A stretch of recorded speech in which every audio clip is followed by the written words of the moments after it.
നമ്മുടെ കേരളത്തിലെ അഹ്ലുസുന്ന വൽ ജമാഅത്തിൽ വിശ്വസിക്കുന്ന മുഴുവൻ ആളുകളോടുമുള്ളൊരു ഉപദേശമാണ്. അലൈക്കും ബിസ്സംഇ വത്വാഅ. നമ്മുടെ ഒരു നേതൃത്വമുണ്ടെങ്കിൽ അത് മഹാനായ സയ്യിദുൽ ഉലമ ജിഫ്രി തങ്ങളാണ് ഇന്ന് സമസ്തയെ നയിച്ചുകൊണ്ടിരിക്കുന്നത്. മഹാനായ ശൈഖുൽ ജാമിയ ആലിക്കുട്ടി ഉസ്താദുമാണ്. അള്ളാഹു അവർക്കൊക്കെ ദീർഘായുസ്സും ആഫിയത്തും കൊടുക്കട്ടെ. ആ ഒരു മഹാപ്രസ്ഥാനത്തിന് ഒരു നേതൃത്വമുണ്ട്.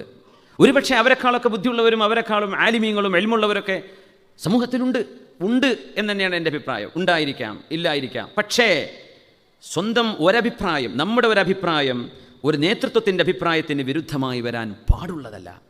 എന്തുകൊണ്ടെന്നറിയോ? ഈ ഉമ്മത്തിന് ബറക്കത്ത് അല്ലാഹു എടുത്തു കളയും. ഒരുപക്ഷെ ആ നേതാവിൻ്റെ അഭിപ്രായം നമ്മൾ സ്വീകരിക്കുകയും അതിൽ ഖിലാഫ് ശർഅ ഒന്നുമില്ല, അത് നമുക്ക് അംഗീകരിക്കാൻ കഴിയുന്നതാണ്. ഒരൽപ്പം കോംപ്രമൈസ് വേണ്ടി വന്നേക്കാം, ഒരൽപ്പം പേഷ്യൻസ് വേണ്ടി വന്നേക്കാം, ഒരൽപ്പം നമ്മളതിലേക്കൊന്ന് ഒതുങ്ങി കൊടുക്കേണ്ടി വന്നേക്കാം.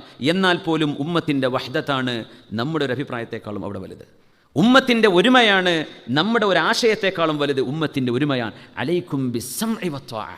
ഫേസ്ബുക്കിലും അല്ലാത്തടത്തും എഴുതി തിമർത്താടുന്ന നമ്മുടെ കുട്ടികളോടൊക്കെ പറയാനുള്ളത് ഇതാണ്: നിങ്ങൾ ഈ ഹദീസ് ഒന്ന് ശരിക്കും പഠിക്കണം, ദീന് കൊണ്ട് കളിക്കരുത്. ഇത് രാഷ്ട്രീയ പാർട്ടിയാണെങ്കിൽ അതൊന്നും പറയില്ല, നിങ്ങൾക്ക് തോന്നിയ പോലെ നിങ്ങൾ ചെയ്തോന്നേ പറയുള്ളൂ. പക്ഷേ ഇത് ദീനാണ്.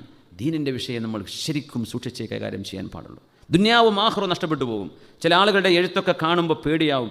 ഇതൊക്കെ തൗബ ചെയ്ത് ഒന്ന് കുളിച്ച് തെളിച്ച് ഒന്ന് വൃത്തിയായി വരാതിരുന്നാൽ നാളെ ഖബറിലേക്ക് പോകുന്ന യാത്രയുടെ അവസ്ഥ വളരെ ബേജാറാണ്.